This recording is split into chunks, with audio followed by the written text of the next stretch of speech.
নির্বাচন কমিশনের যে অ্যাপসটা আছে সেখানে দেখাইলো সব শেষ, ওরা দেখিয়েছে দাঁড়িপাল্লা 17 আর ধানের শীষ 12।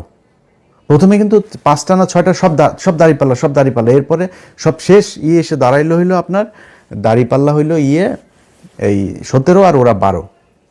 হঠাৎ করে অ্যাপসটা বন্ধ হয়ে গেল, ওইখানে আর কোনো কিছু দেখায় না, কিচ্ছু দেখা যায় না। আমি আপনাদেরকে এখনও দেখাই, সেখানে আপনারা যদি যান, আপনারা নিশ্চয়ই অনেকেই এখানে এই অ্যাপসটার ব্যাপারে আপনাদের জানা আছে। এই যে দেখেন রেজাল্ট শেষ হয়ে গিয়েছে, প্রধানমন্ত্রী বসে যাবে কিছুক্ষণের মধ্যে। সেই দেশে এখন পর্যন্ত নির্বাচন কমিশনের এই চোরের বাচ্চাদের সাথে আমার সমস্যাটা কেন হয়েছে সেটা এই দেশের মানুষ হারে হারে টের পাবে। এই চোরের বাচ্চারা আসার পর থেকে শুরু থেকে এরা জাউরামি শুরু করেছে। ইন্টারন্যাশনাল জাউরা একটা রেনিয়া বসাইছে ওইখানে, ন্যাশনাল জাউরাদের পাশাপাশি ইন্টারন্যাশনাল জাউরাও সেখানে বসেছে। সেই জাউরারা বসে তারপরে কি করলো, যারা ওদেরকে বসাইলো ওদের নাম দিল মব নাম দিয়া তারপরে করলো কি, ওদের দায় মুক্তি দিল। শুয়োরের বাচ্চা দায় মুক্তি, শেখ হাসিনারে খেদাইছে, এটার দায় মুক্তি। এটা কি অপরাধ করছে যে ওর দায় মুক্তি দিব? হিটলারের দেশে দায় মুক্তি দেওয়া হয়েছিল, মুসলিনের দেশে দায় মুক্তি দেওয়া হয়েছিল, কয়েকদিন আগে সিরিয়াতে হয়েছে, দায় মুক্তি দেওয়া হয়েছে। জীবনে কোনোদিন কোনো বিপ্লবে দায় মুক্তি দেওয়া হয়? দায় মুক্তি দিলে কি হয় এটা বাংলাদেশেই উদাহরণ আছে। জিয়াউর রহমান ইনডেমনিটি দিয়ে গিয়েছিলেন, এই আপনার ইনডেমনিটিটা যদিও মুস্তাকের সময় দেওয়া হয়েছিল, সে এক্সটেন্ড করেছিল, সে ওইটারে উদ্যোগ করে নাই, কিন্তু ইনডেমনিটি দেওয়া হয়েছিল যে 15ই আগস্টে এটা নিয়ে কোনো বিচার করা যাবে নাই, সেই বিচার হয় নাই। আজকে যে দায় মুক্তি দেওয়া হয়েছে, এই দায় মুক্তি দিয়ে ইউনূস প্রমাণ করে গিয়েছে যে এরা অপরাধ করেছে, এই অপরাধের বিচার করা যাবে না। আমি অপরাধ করি না, আপনি দায় মুক্তি দিবেন কেন? যেদিন দায় মুক্তির কথা বলা হয়েছে, দায় মুক্তি অধ্যাদেশ যেদিন জারি করা হয়েছে, সেদিন এই যে যারা আছে আজকে বিপ্লবী, যারা জুলাই আন্দোলনের নেতৃত্ব দিয়েছিল, এদের ফাঁসির দড়ি রেডি করে গিয়েছে সেদিন থেকে। এরা এসে এখন সুশীল সাজে।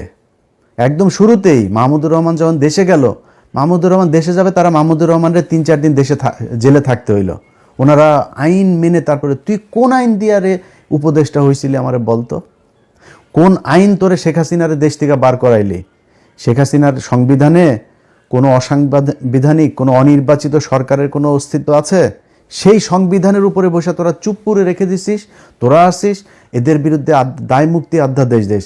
এই দায় মুক্তি দিয়া আমি আজকে আমার আল্লাহ কতদিন বাঁচিয়ে রাখবে সেটা জানি না, সারা জীবন তো বেঁচে থাকবো না।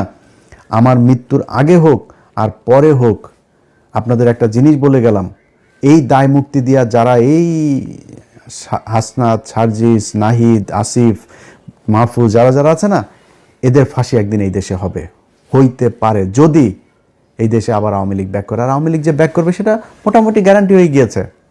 আওয়ামী লীগ আপনি রাজনীতি এই দেশে করতে দিবেন, রাজনীতি করতে দেওয়ার পরে মনে করেন 10-15 বছর পরে আওয়ামী লীগ আসলো, আপনাদের এই বিচার করবে না?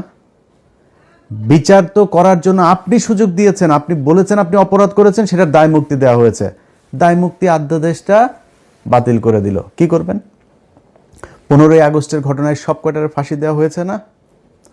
এই একই দায় মুক্তির অধ্যাদেশ করা হয়েছিল তো, তাই না? এই ইনডেমনিটি দিয়েই তাদের বাঁচিয়ে রাখা হয়েছিল, দেশ থেকে বের করে দেওয়া হয়েছিল। তারপরে জিয়াউর রহমান যদি সেদিন এই বিপ্লবীদেরকে দেশে রেখে তারপরে যদি সরকার পরিচালনা করতো, সেই বিপ্লবী সরকার দিয়ে যদি পরিচালনা করতো, তাহলে জিয়াউর রহমানরা মরতে হইতো না।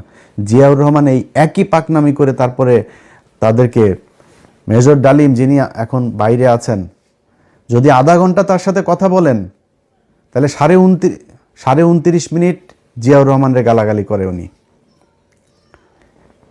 বিশাল ক্ষোভ তার, প্রচণ্ড ক্ষোভ, অনেক ঘৃণা আমার দেশের প্রতি। কারণ এই দেশ তারা বাঁচিয়ে গিয়েছেন, এই বীর যোদ্ধাদেরকে আমাদের দেশের মানুষ সম্মান করতে পারে নাই, এই জন্য আজকে দেশের এই অবস্থা।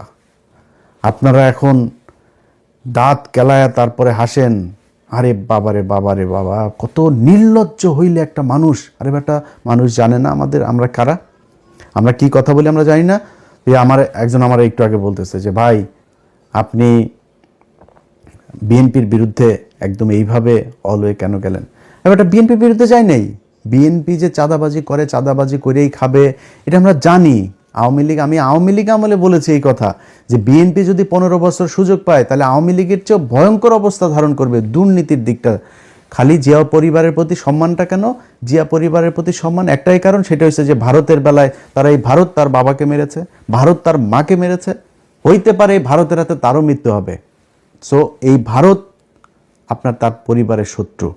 পারিবারিকভাবে তারা ভারতের বিরুদ্ধে সবসময় অবস্থান নিয়েছে, তাদের ভিতরে একটা দেশপ্রেম আছে, যেই কারণে আমরা এই এদের প্রতি একটা আমাদের সফট কর্নার আছে, তাদের প্রতি একটা সম্মান আছে। কিন্তু এখন দুর্নীতির কথার কারণে তো আমরা তার কাছ থেকে এই বিএনপির বিরুদ্ধে এইভাবে দাঁড়াইনি। কেন দাঁড়িয়েছি?